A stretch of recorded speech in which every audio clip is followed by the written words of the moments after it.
Você sabia que a velocidade da ponta do ponteiro do relógio varia no decorrer do tempo? É. Mesmo que ele esteja atrasado, adiantado, certo, não importa. Ela varia no decorrer do tempo, a velocidade varia. Não te parece estranho? Quer saber por quê? Então assista esse vídeo e entenda que variação é essa. Mais ainda, você vai aprender a calcular as taxas de variação média e instantânea. Eu acho que você vai gostar. Vamos lá? E olha, se você gostar do vídeo, não esqueça de dar um like, é importante para nós. Inscreva-se no canal e clique no sininho para receber avisos quando tiver vídeo novo na área, tá bom?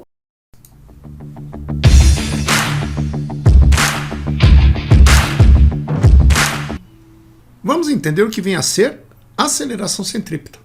Vamos lá então? Olha, quando a gente fala em aceleração centrípeta, na realidade a gente está querendo medir a rapidez com que a velocidade de um móvel está variando na sua direção.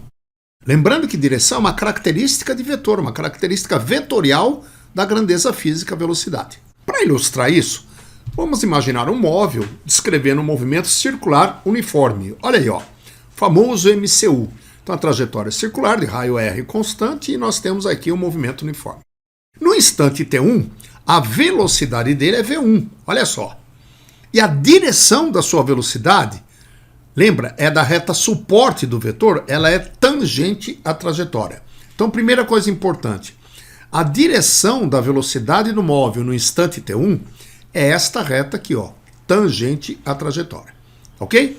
Eu agora quero medir a posição dele. Para eu medir posição, eu tenho que adotar um sistema de eixos. Eu vou adotar esse sistema de eixos no centro da circunferência aí, da trajetória. Marcando então a posição dele no instante T1, eu tenho aqui o meu vetor posição R1. Agora o nosso móvel vai seguir em frente. Ele está descrevendo um movimento circular uniforme. Então ele prossegue na sua trajetória. Olha aí os vetores V2 e R2. Note que o vetor R2 acompanhou o móvel, melhor, o vetor R acompanhou o móvel e o vetor velocidade se manteve tangente à trajetória. Se eu disser para você que os valores de R1 e R2 são iguais a R e que os da velocidade são iguais a V, muita gente vai achar que não variou, porque a velocidade aqui era V e continua sendo V. Quando a gente fala em variar uma grandeza vetorial, não é variar só o valor da grandeza. Se mudar a direção ou mudar o sentido, variou a velocidade. E no nosso caso aqui, variou, porque agora a direção da velocidade é esta aqui, ó. Então, a direção que era aqui no instante T1 passa a ser esta direção no instante T2 da velocidade. Então, vamos calcular essa variação de velocidade. Lembrando que para eu fazer a variação, eu vou fazer a subtração das velocidades. Velocidade posterior, ou seja, no instante T2, menos velocidade anterior no instante T1. Este vetor ΔV é o vetor variação de velocidade. E isso daqui é uma subtração vetorial. E subtrair vetores não é subtrair números. A gente vai colocar aqui V2 igual a V, V1 igual a V, V menos V é zero. Eu não estou subtraindo os valores das velocidades. Esse se mantém constante, olha, é MCU uniforme. Eu estou subtraindo vetores de velocidade. E como é que a gente faz a subtração? Recordando? Por isso que é importante saber vetores. Eu vou colocar as duas velocidades, V1 e V2, com uma mesma origem, a gente chama de origem comum. E vou ligar as pontas aqui, ó. Pronto, se eu ligar aqui, eu já obtenho o vetor ΔV. O único problema é para onde ele vai apontar, para V1 ou para V2. Então, para não esquecer, aponta para a ponta de quem vem, na ponta. Quem que vem primeiro? Não é o V2 que vem antes de V1? Se ele vem antes, ele vem na ponta. Então, ΔV vai estar apontando para V2. Assim, ó o vetor ΔV. Bom, eu quero calcular a aceleração centrípeta média, ou seja, qual é a taxa média de variação da velocidade. Opa, como é que eu faço isso? Veja que isso aqui é vetor. E já estou chamando de aceleração centrípeta média, porque está variando a direção, e é o que eu quero calcular. É o vetor ΔV dividido pelo intervalo de tempo ΔT entre os dois instantes T1 e T2. Tá ok? Mas, espera aí. Isto daqui é uma operação que a gente viu lá na matemática instrumental. Eu posso transformar isso aqui assim, ó. ΔV por ΔT é 1 sobre ΔT vezes ΔV. Ou seja, é o produto de um escalar, que é o 1 sobre ΔT, por um vetor, me dá um novo vetor. Só que esse escalar, ele é sempre positivo, porque não tem ΔT negativo. Se o ΔT sempre é positivo, esse número sempre é positivo. Então, o vetor aceleração média e o vetor ΔV vão ter a mesma direção e o mesmo sentido. Olha aqui, ó. Tá? Então, ó, eu já tenho a direção do vetor aceleração média, eu já tenho o sentido dele, falta calcular a intensidade, é o que nós vamos fazer agora. Mas para eu calcular a intensidade, eu preciso medir também qual foi o deslocamento dele nesse trecho aqui, ó, entre os instantes T1 e T2. Deslocamento é o ΔR, é o vetor posição R2 menos o vetor posição R1, posterior menos anterior. E, novamente, como os dois vetores aqui têm a mesma origem, então o vetor ΔR vai apontar para quem vem na ponta. Quem é que vem na ponta? O R2. Então vai apontar para o R2. Olha aqui, ó. Esse é o vetor ΔR. Tá? Eu quero calcular a intensidade. Então, repare que este triângulozinho azul aqui, ó, a base é ΔV e ele é isósceles, porque o V1 e o V2 têm a mesma medida, têm o mesmo tamanho. E este vetor vermelho grande aqui também é isósceles. A base dele é ΔR e os lados são RR, ou R1 ou R2 do mesmo tamanho. E acredite você, este triângulo vermelho e este triângulo azul, eles são semelhantes. Ah, Hélio, são semelhantes só porque são isósceles os dois? Não. Dá uma olhada. Olha isso, ó. O que acontece? Este ângulo aqui é o ângulo comum aos dois, ó. Este ângulo aqui, que é este, é exatamente o valor desse ângulo aqui.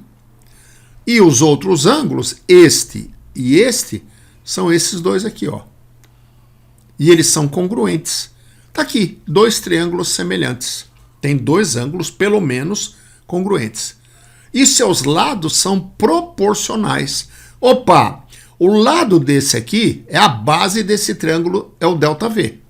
O lado do grandão aqui é a base do triângulo, é o ΔR. Então vamos ver essa proporcionalidade?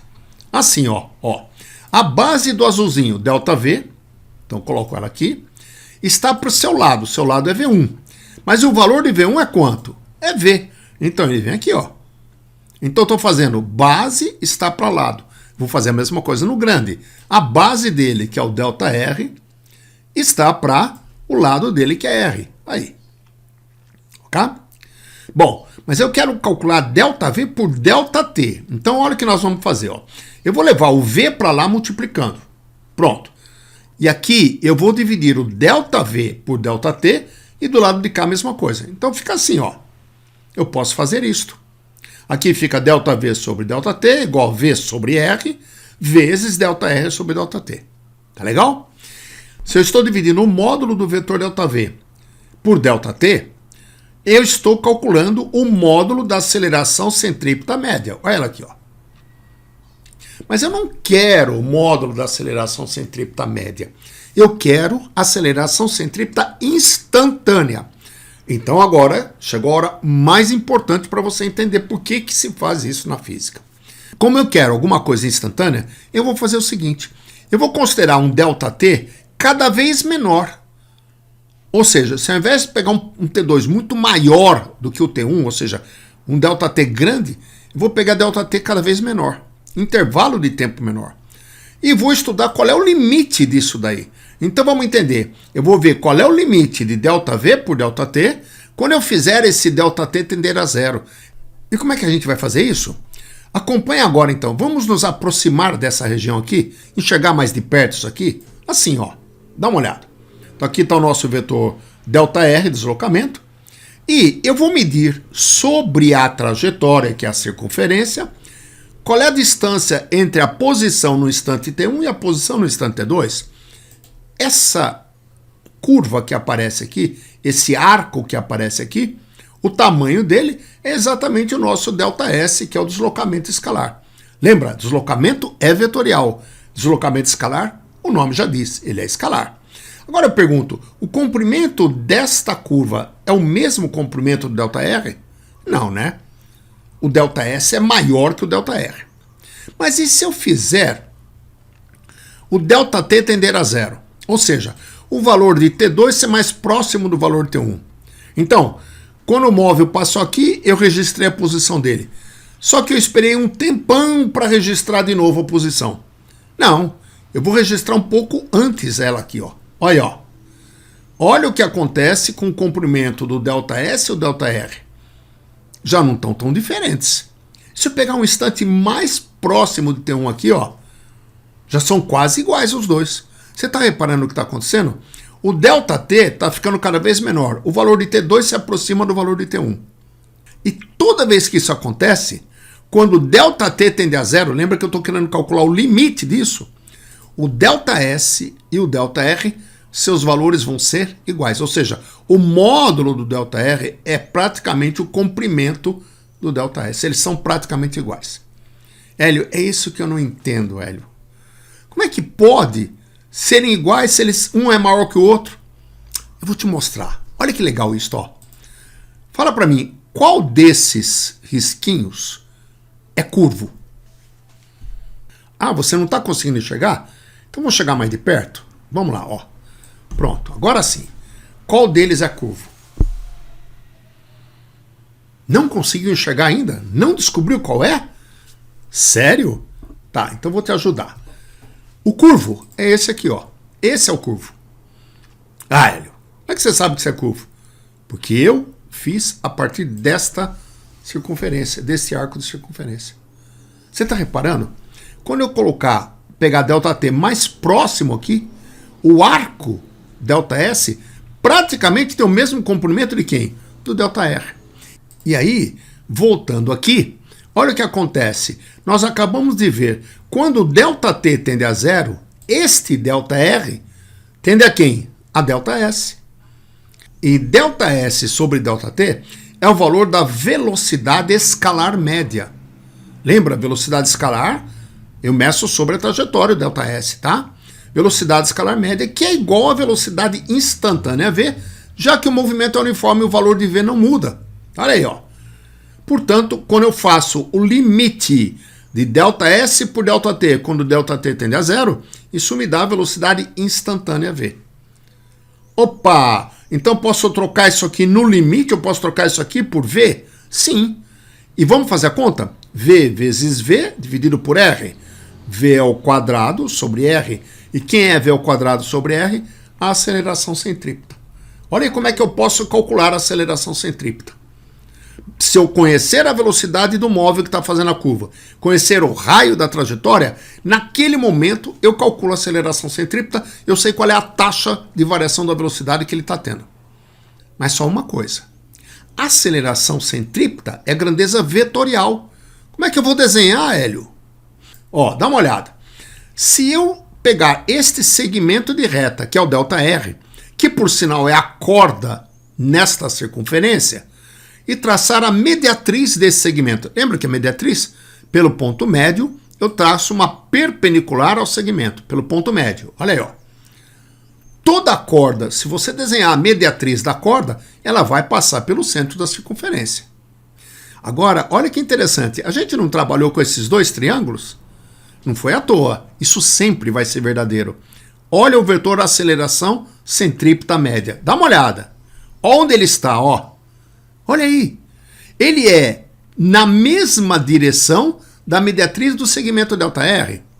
Repare você que a aceleração centrípeta tem a direção da bissetriz desse ângulo aqui. E aí, quando eu fizer o ΔT tender a zero, olha agora, ou seja, quando o T2 tender a T1, a aceleração centrípeta média vai mudar de posição. Porque ela vai estar sempre nesta bissetriz desse ângulo, mas se eu fizer o T2 tender a T1, o ângulo vai diminuindo. Olha para onde vai parar a aceleração. Olha que legal. Ó, no limite, tum. Quando o T2 se aproxima de T1, a aceleração centrípeta se aproxima da direção do raio. Ou seja, o que você precisa saber sobre a aceleração centrípeta? Calcular a sua intensidade. A intensidade está aqui, ó. V ao quadrado sobre R. E mais, a direção da aceleração centrípeta vai ser sempre a direção do raio da curva. Portanto, a direção dela é radial, ou seja, direção do raio. E o sentido? Bom, o sentido vai ser do centro, ou como alguns preferem, apontando para o centro. Tá ok? É isso.